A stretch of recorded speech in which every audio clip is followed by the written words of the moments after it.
అందరికీ నమస్తే. Digital stories కి స్వాగతం. ఈ రోజు మనం వినబోయే కథ పేరు అమ్మ దీవెన. రచయిత కొచ్చెర్లకోట ఎస్వి నరసింహారావు గారు రాశారండి ఈ కథని. ఈ కథ మ్యాగజైన్ స్టోరీ. ఇంకా కథలోకి వెళ్ళిపోదామా? మీ అమ్మ మా అమ్మలా కాదు కదా, పాపం చాలా మంచిది.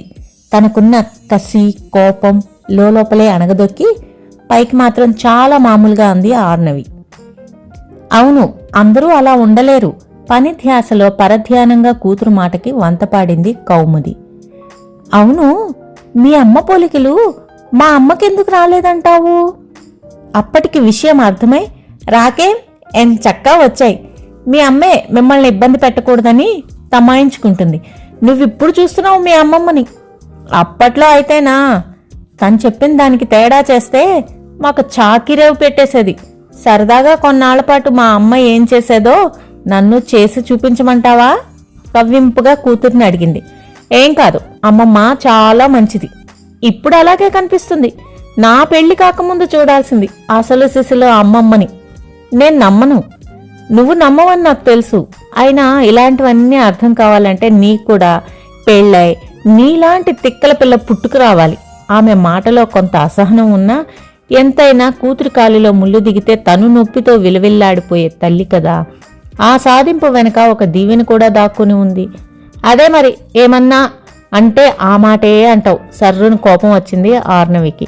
కోపానికి ఏం తక్కువ లేదు. నీ పెళ్ళయ్యాక నేను మంచిగానే కనపడతానులే సణుక్కుంది కౌముది. ఒకరోజు అమ్మా అరకు వ్యాలీ ఎక్స్కర్షన్కి వెళ్తాను అడిగింది ఆర్నవి. వద్దులే తల్లి, అసలే చలికాలం. అయినా నాన్న ఒప్పుకోవాలి కదా. నువ్వు సరే అంటే వెళ్ళమన్నాడు నాన్న. ఆయనకే నాలుక చివరి నుంచి అనేసి నా మెడకి చుట్టేస్తారు. మంచి చెడు ఆలోచించక్కర్లేదా? మొన్నే కదా నీకు జ్వరం వచ్చి తగ్గింది. ఇంత వెంటనే వెళ్తే మళ్లీ జ్వరం తిరగబెడితే ఎంత కష్టం. ఆలోచన లేకపోతే ఎలాగా?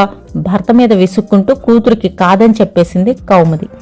పర్వాలేదమ్మా, ఫ్రెండ్స్ అందరూ వెళ్తున్నారు, నాకైతే వద్దనిపిస్తోంది నిష్కర్షగా చెప్పేసింది.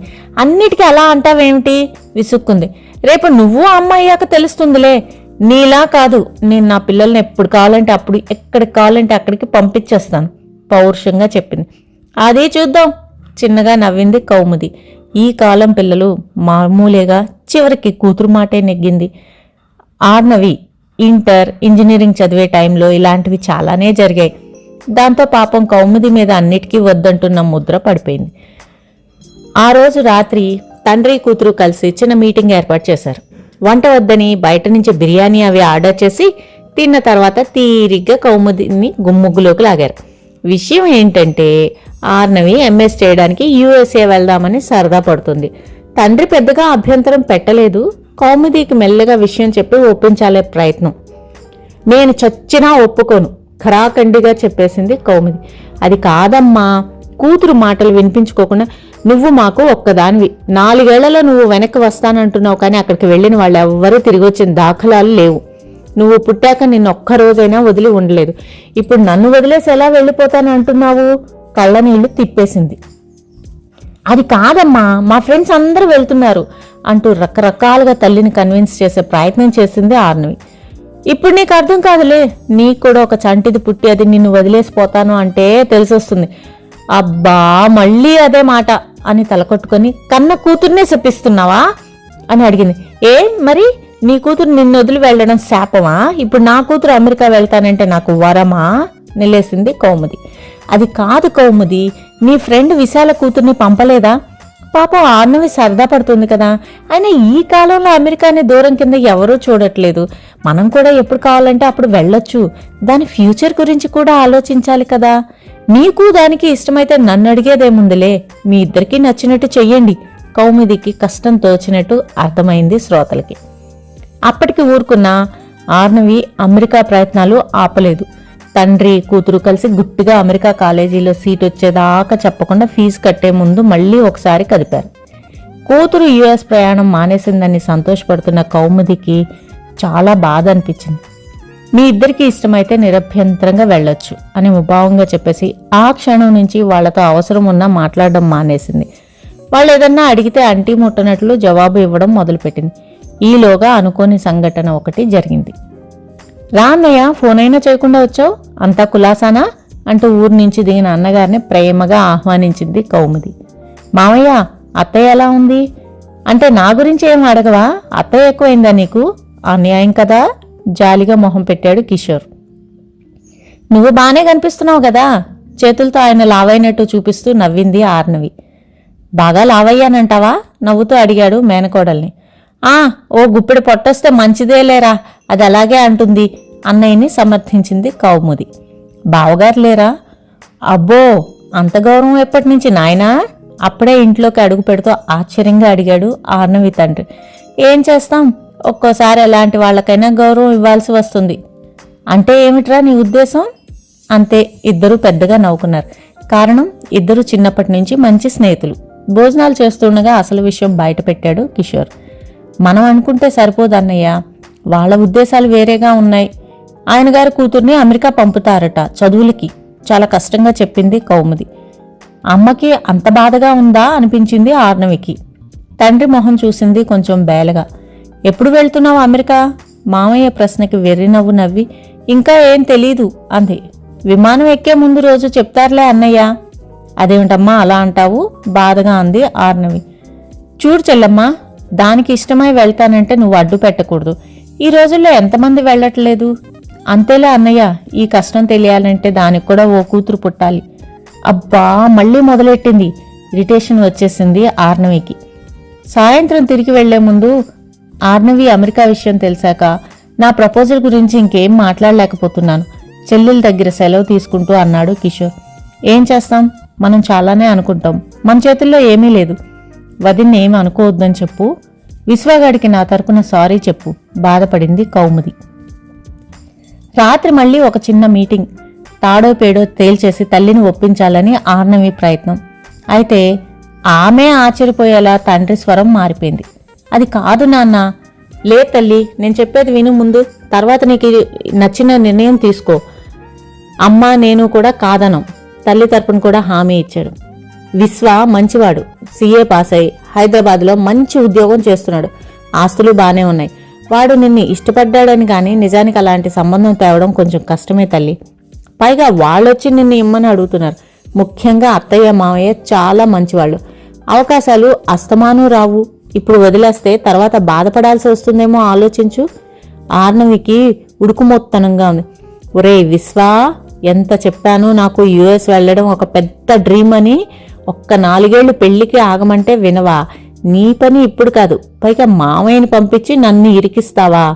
లోపల రగిలిపోతుంది ఆర్నవి.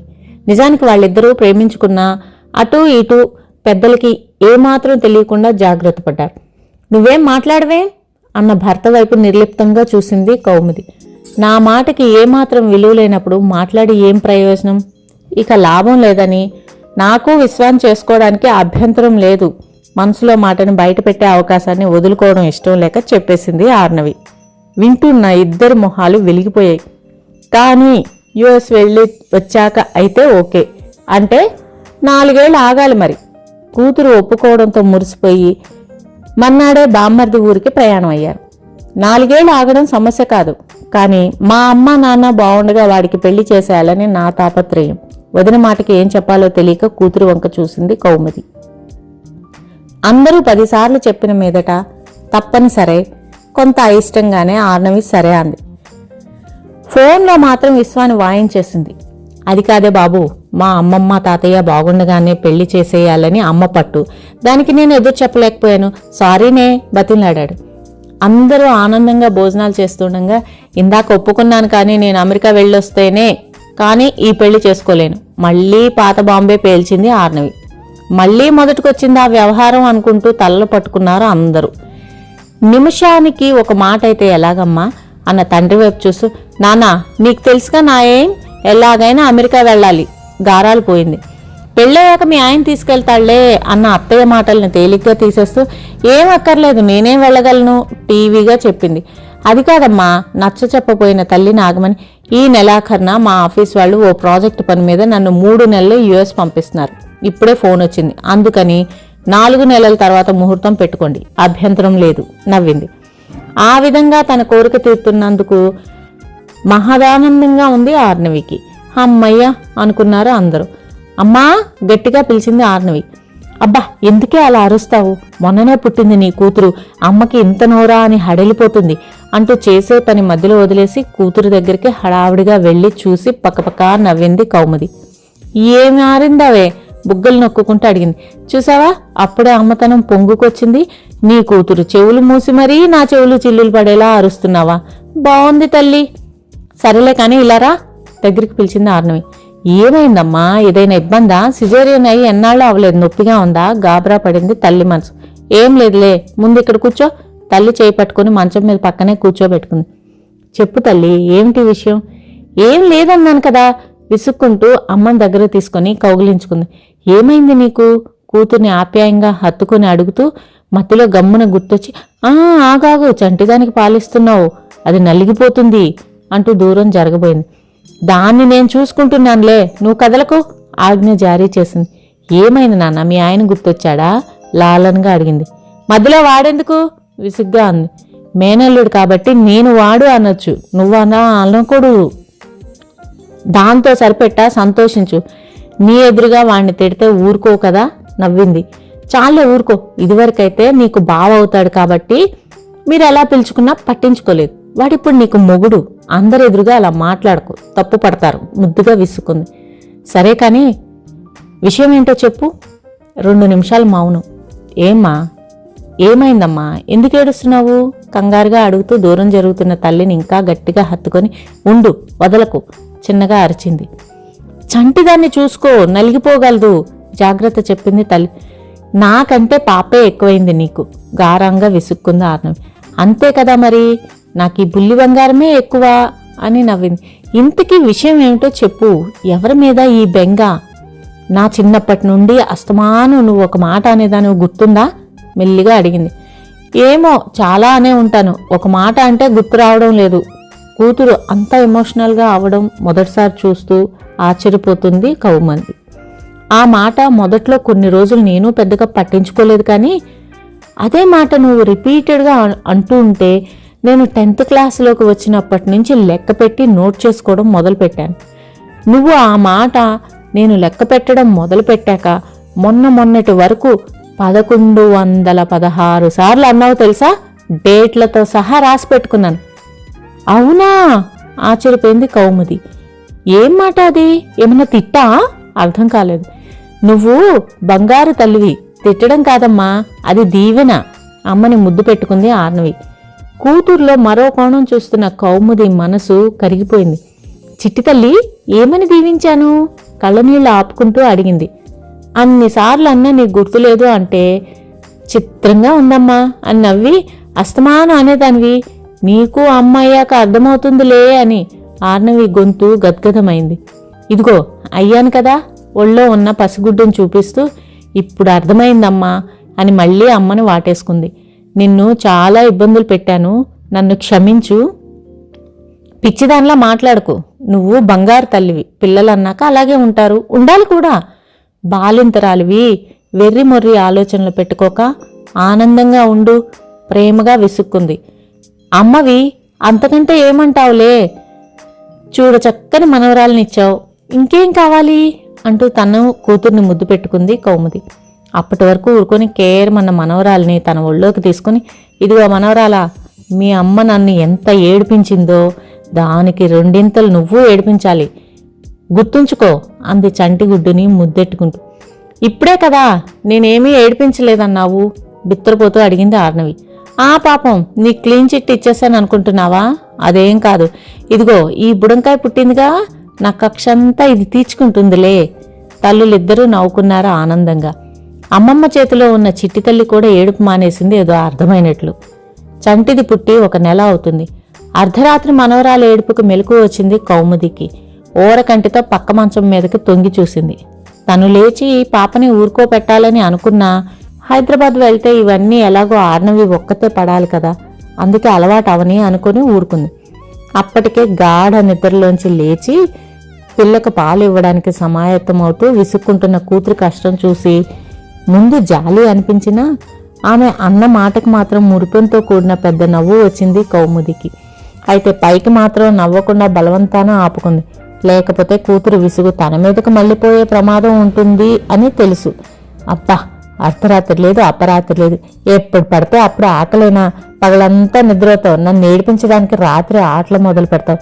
ఇప్పుడు కాదులే, ఓ 25 పోని, నీకన్నా 100 రెట్లు ఎక్కువ తిక్కల కూతురు నీకు పుట్టి ఇలాగే ఏడిపిస్తే అప్పుడు తెలిసొస్తుందిలే అంటూ ఇంకా లోకం తెలియని చంటుగుడ్డు మీద విసుక్కుంటుంది ఆర్నవి.